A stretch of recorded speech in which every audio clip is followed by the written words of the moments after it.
The Corsair's Redemption by Oliver Hale. The rope burned against Isabella Worthington's wrists as she struggled against her bonds, the merchant vessel's deck rolling beneath her feet with each swell of the Caribbean Sea. Salt spray stung her cheeks, but her emerald eyes blazed with defiance rather than fear as she watched the infamous pirate ship Serpent's Wake draw alongside. "Father will pay whatever ransom you demand," she called to the dark-haired man who leapt gracefully from the rigging onto her ship's deck. "But I warn you, I am not some simpering maiden who will swoon at your feet." The pirate turned, and Isabella's breath caught. She had expected a scarred, brutish creature, not this tall, lean man with intelligent amber eyes and an air of refinement that seemed oddly out of place among the rough surrounding him. His black hair was tied back with a leather cord, and though his white shirt was open at the throat and his dark coat had seen better days, he moved with the confidence of a gentleman. "Miss Worthington, I presume?" His voice carried the cultured tones of education, tinged with just a hint of an accent she couldn't place. "I am Dominic Ravencrest, and I assure you your father's gold is the last thing on my mind." Isabella lifted her chin. "Then, what do you want with me?" A shadow crossed his features. "That, my dear lady, is a conversation best held in private." He gestured to his men. "See that Miss Worthington is treated with every courtesy. She is our guest, not our prisoner." "Guest?" Isabella's voice rose in indignation.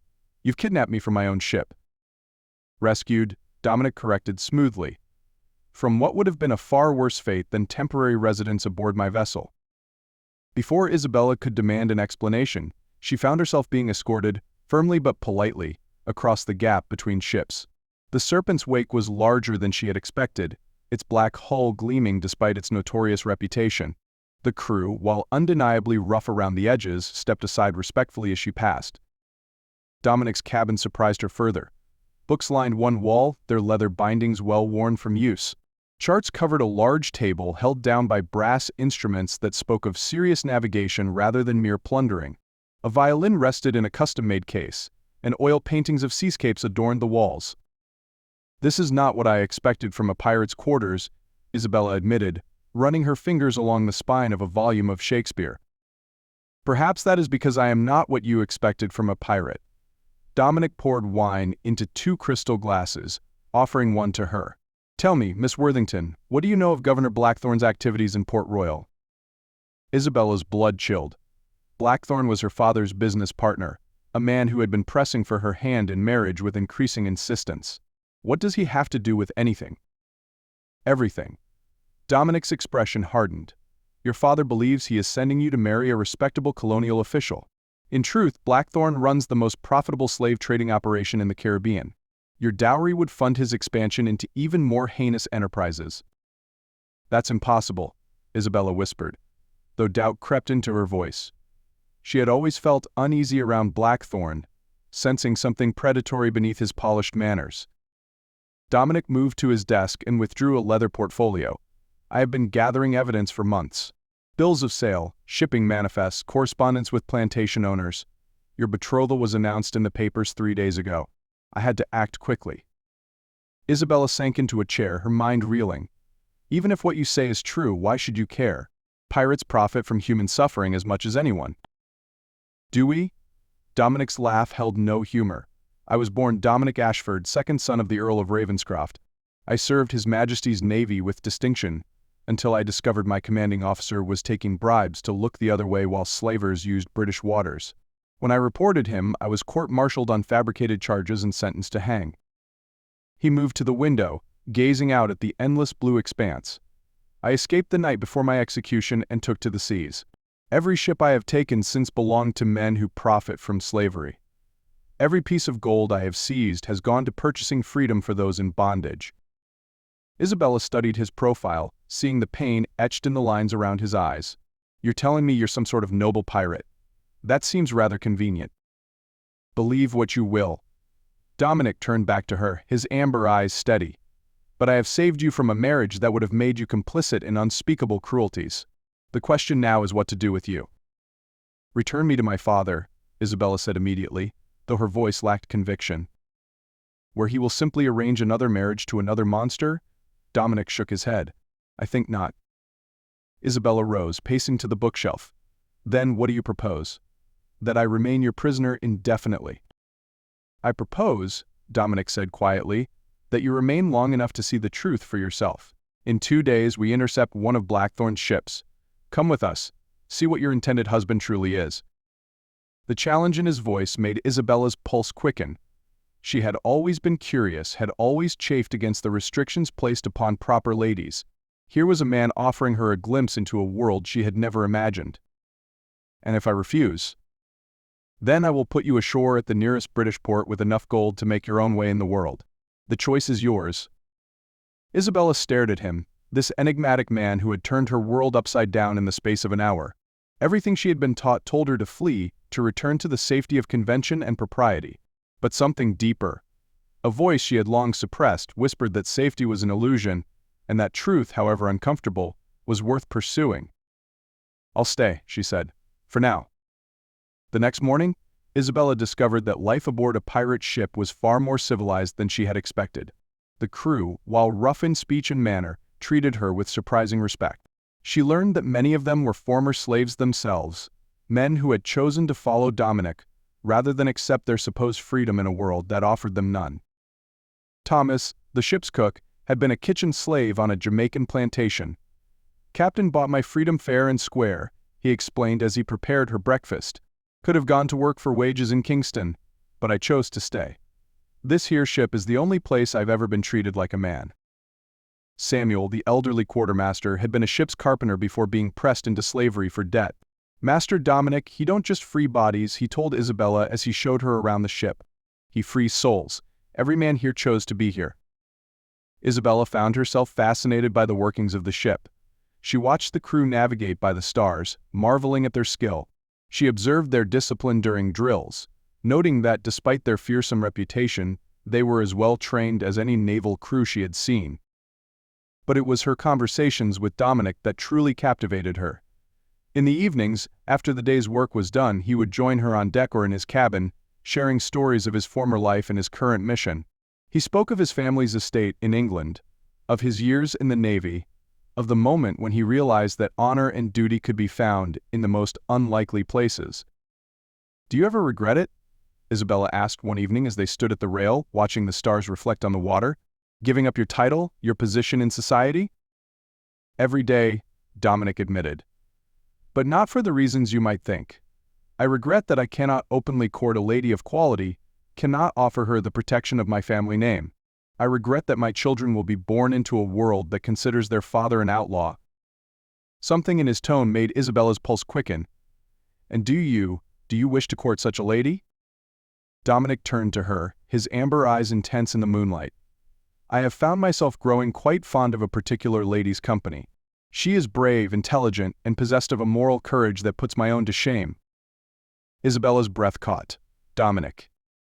"I know what I am," he said softly. "A man without a country, without a future. I have no right to speak of such things." "Perhaps," Isabella whispered, "the lady in question cares less about your title than about your character."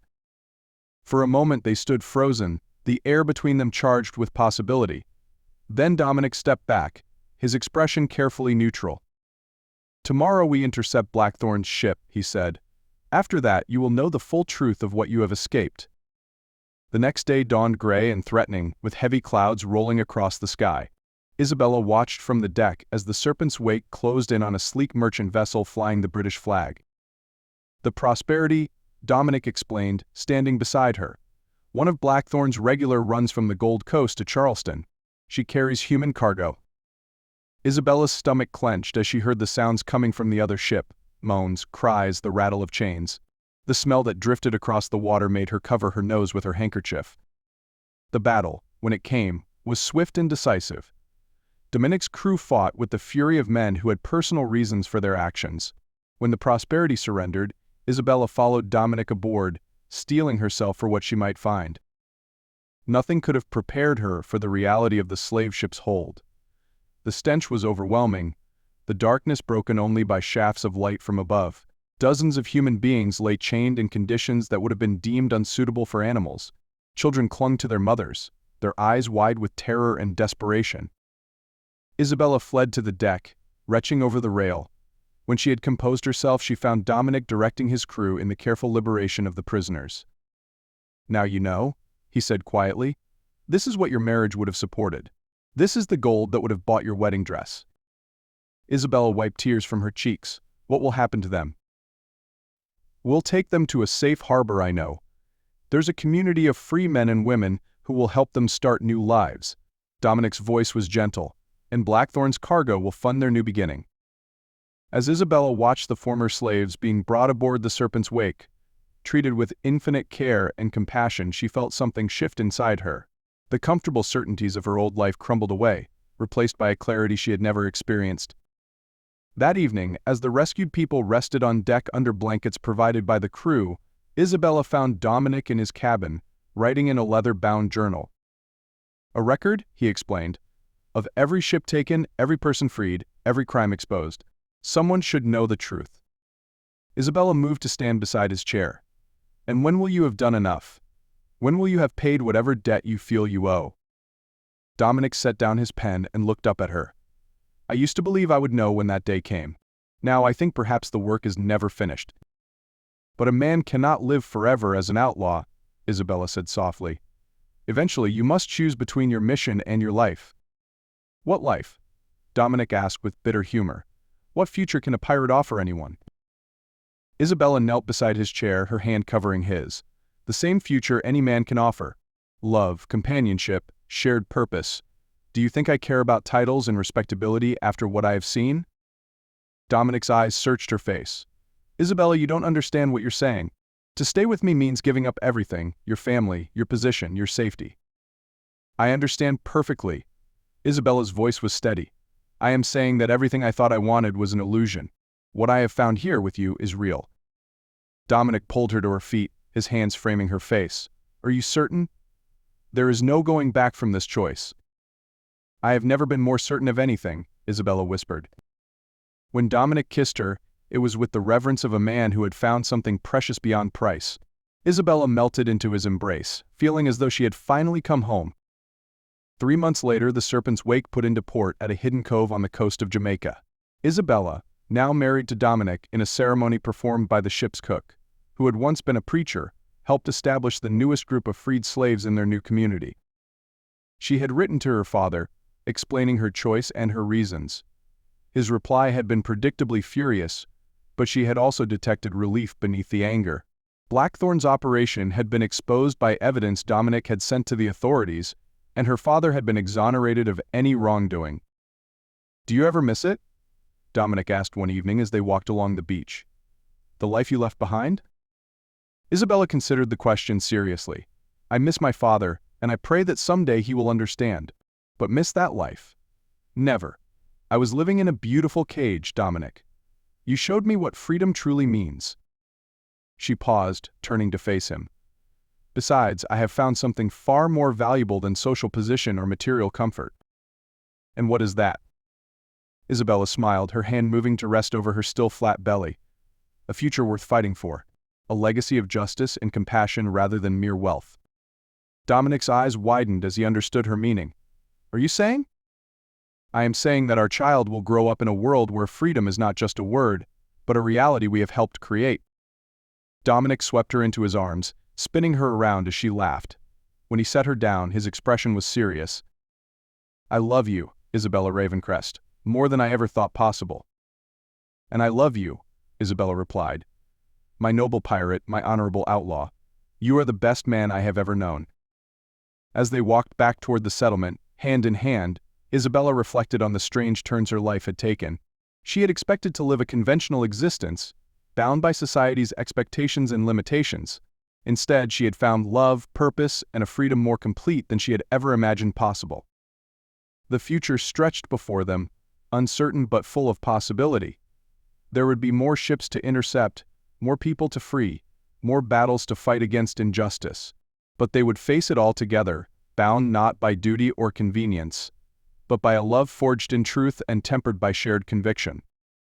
Behind them, the Serpent's Wake rocked gently at anchor, her black hull gleaming in the moonlight. Tomorrow would bring new adventures, new challenges, new opportunities to make a difference in the world.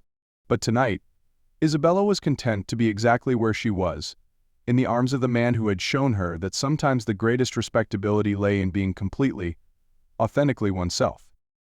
The sea whispered against the shore, carrying with it the promise of tomorrow's tide and all the possibilities it would bring,